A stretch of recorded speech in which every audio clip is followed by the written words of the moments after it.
Half a day earlier, Ezra had abandoned me on a foreign street for his first love, Rosaline. After he left, a sack was thrown over my head and I was dragged into a van, where I was beaten and kicked. The kidnappers left for lunch. I seized the chance, climbed onto wooden crates, and squeezed through a narrow vent. Rusted wire cut my arms, but I grit my teeth and ran. In the rainy night, a Rolls-Royce Phantom sped toward me. The kidnappers' shouts grew closer behind me. I braced myself and rushed forward, stopping the car. The window rolled down, and I saw the man in the back seat. His features were sharp, his bearing noble, and he gave off an icy coldness that kept people at a distance. "Sir, I've been kidnapped. Please save me. I'll repay you." He looked at me, a flicker of interest in his deep eyes. The footsteps behind me grew closer. Get in. The engine roared, and the kidnappers were left behind. I had survived. He drove me back to my hotel.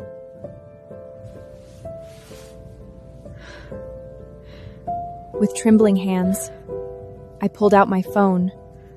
No missed calls, no messages, nothing. I blinked hard, forcing back the tears. I added him on WhatsApp and transferred 30,000.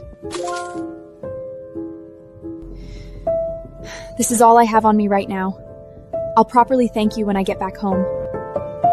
Asher Owen. Scarlett Reed.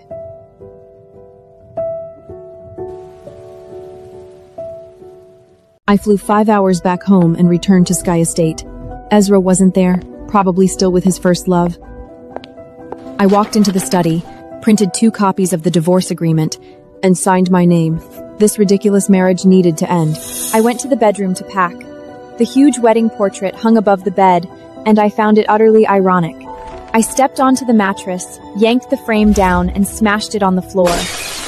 Glass shattered everywhere. I dragged out the old suitcase I had brought when I first married into this house. I packed only a few old clothes and a photo album. Every dress and piece of jewelry Ezra had bought me remained untouched. I placed the divorce papers on the coffee table and was about to leave when the front door opened and Ezra walked in. You came back already? Did you expect me to stay there and wait to be killed? What are you fussing about now? Rosalind's heart condition acted up. I had to be with her. You're Mrs. Wilson. Can't you be more understanding? I want a divorce. He looked at me with contempt, as if I were a woman who couldn't survive without a man. Where can you go after the divorce? You had lived a life of luxury in the Wilson family. What else do you want? If anyone wants to be Mrs. Wilson, they can have it. Read the divorce papers and sign. I picked up my suitcase and walked out. If you step out that door today, don't even think about coming back. Don't worry, I have no intention of coming back. Just then, my mother-in-law Sylvia came downstairs. Seeing my suitcase, she began sneering. She called me a curse, said I wasn't good enough for Ezra, that only a lady like Rosine deserved him. I looked at this mother and son and felt nothing but absurdity and bitterness. This was the family I had loved and given everything to for 3 years. The biggest regret of my life is being blind enough to marry into your family. From today on, we go our separate ways. I never want to see any of you again. With that, I walked out the door without looking back. The night wind blew cold, but I breathed in the fresh air and felt lighter than I had in years. I walked down the road pulling my suitcase. Then a black Rolls-Royce Phantom pulled up slowly in front of me.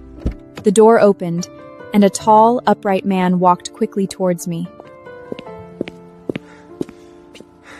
Scarlett, I've spent the last year searching for you, and I finally found you. He told me I was the biological daughter of the Gordon family in Maston. Over 20 years ago, a greedy nanny had switched me with her own daughter and abandoned me at an orphanage. 3 hours later, the DNA test results came back, confirming the biological relationship. My eyes immediately filled with tears. I wasn't an orphan. I was the daughter of the Gordon family, one of the most influential families in the country. Grayson took me home. The convoy drove into a hillside estate, and 2 rows of servants bowed in unison. An elegant woman rushed over and held me tightly, tears streaming down her face. She was my mother, Gillian. My father, Walter, stood nearby, his eyes also red. My Scarlet! We have finally found you! It's all my fault for letting you suffer. In the living room, my 4 brothers stood in a row, each of them looking at me with reddened eyes. From that day on, I had a family. The next morning, my mother Gillian came into my room with a bowl of soup and carefully fed me. My brothers gathered at the door, all looking at me with concern. The Gordon family assigned a team of nutritionists just for me. Chris checked my condition 3 times a day and prepared all kinds of herbal remedies to restore my health. Just then the butler reported that Mr. Owen had arrived. He was here to cancel the engagement. It turned out my grandfather had arranged a marriage for me with the Owen family. Scarlett just came home and he comes to cancel the engagement? Does he think the Gordon family is a pushover? It's an arranged marriage. I don't know him and he doesn't want to marry me. Canceling it is fine. I walked downstairs and saw Asher sitting on the sofa. The moment I saw his face clearly, I froze. It was the man who had saved me abroad. He recognized me too, a faint amused smile curling at the corner of his lips. He picked up the cancellation agreement and tore it in half. Since it's you, then the engagement stays. Asher stood up and extended his hand toward me. His palm was dry and warm, and in his eyes, usually looking down on everything, I saw only my own reflection. Let's reintroduce ourselves. Asher Owen. Your fiancé. I took half a step back and looked at him with polite distance. I was grateful he had saved me, but I didn't like arranged marriages. Don't be nervous. I won't force you. Since you don't like arranged marriages, we'll start by getting to know each other. I'll give you 1 year to let us understand each other. If you still want to cancel the engagement after that, I'll respect your decision. I looked at him in shock. He glanced at his Patek Philippe watch, said he would return with formal betrothal gifts in a few days, then turned and left. My brothers gathered around, asking when I had met Asher. I told them that a few days ago, Ezra had abandoned me abroad for Rosalind. I was kidnapped, and Asher was the one who saved me. My mother's eyes filled with tears of distress. Looking at my family, a wave of warmth washed over me. I had never felt this kind of unconditional love before. Dad, Mom, brothers, there's something I need to do. I need to regain my dignity. Late at night, Twitter crashed. Using a newly registered account, I posted 9 images exposing Ezra's infidelity and Rosalind's hiring of thugs to kidnap me. The caption was just one line. Ezra, you said Rosalind was suicidal and you had to stay with her. Then why was she liking a luxury brand's fall collection 10 minutes earlier? These 3 years, I was blind enough to treat garbage as gold. We'll divorce? And F you. Public opinion turned instantly. Ezra's phone blew up with calls. Partners canceled contracts. Shareholders demanded answers. He called me. I didn't answer. He sent messages. I blocked him. Ezra had his assistant try to find my location, but they found nothing. He froze the supplementary credit card in my hand, thinking that would force me to give in. He didn't know that if I wanted to, selling just one of my design drafts would be enough to support me for a lifetime. I logged into my designer account, untouched for 3 years, and sent my assistant Emily a message. I'm back. Emily was so excited she could barely type coherently. I told her I was coming back. The first piece would be called Phoenix. Rebirth from the fire. The return of a queen.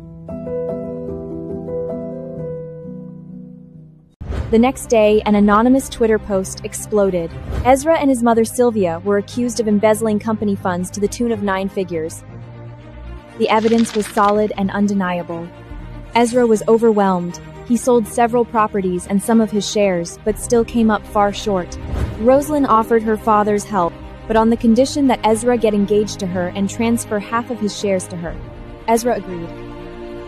That afternoon, he held a press conference, announcing that he and I had agreed to divorce and that he would be engaged to Rosalind the following week. At the press conference, he threw all the mud at me, calling me a crazy ex-wife who would do anything to stay in a wealthy family, accusing me of faking the kidnapping for sympathy. I sat in the living room of the Gordon estate, watching that well-dressed, respectable-looking man on TV, and almost laughed. I felt ridiculous for being so blind for the past 3 years. My brothers were furious and wanted to go after Ezra. I stopped them.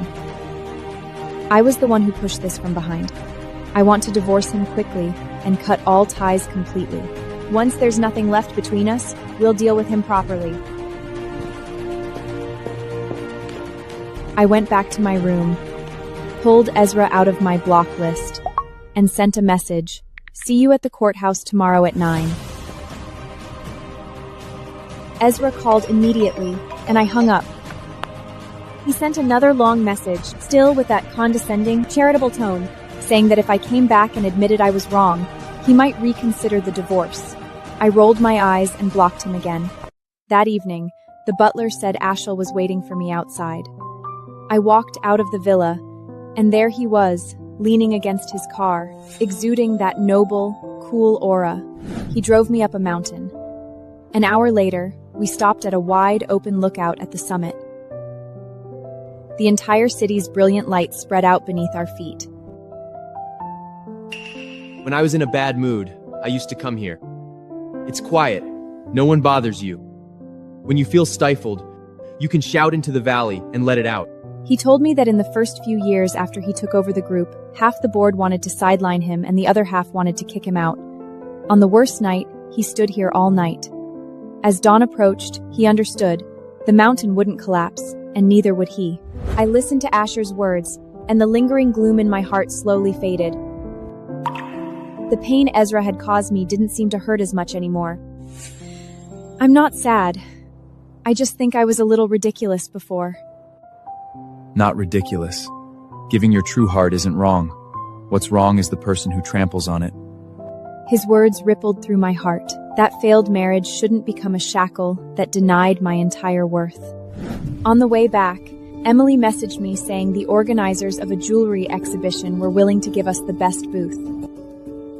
I replied that I would send the design for Phoenix tonight.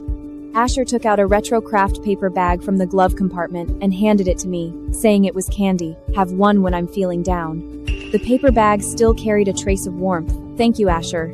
Today, I'm really happy. The next day at 9, I arrived at the courthouse on time. After waiting over 2 hours, Ezra's car finally showed up. Rosalind got out of the car too. She looked pale and fragile, all delicate and apologetic, saying it was her heart condition that had delayed them. I couldn't even be bothered to look at her. Ezra, did you come here to file for divorce or to put on a melodrama? If it's the latter, count me out. Ezra immediately went over to support Rosalind, then turned and glared at me with a reproachful tone, saying Rosalind wasn't feeling well and asking what harm it would do for me to wait a little longer.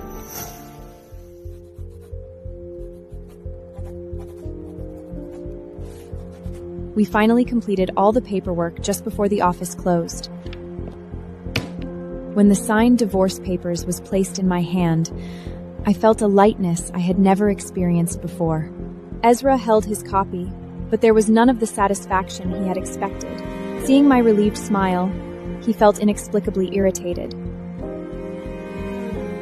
Scarlett, now you and Ezra can each go your own way. I'm really happy for you. Finally free.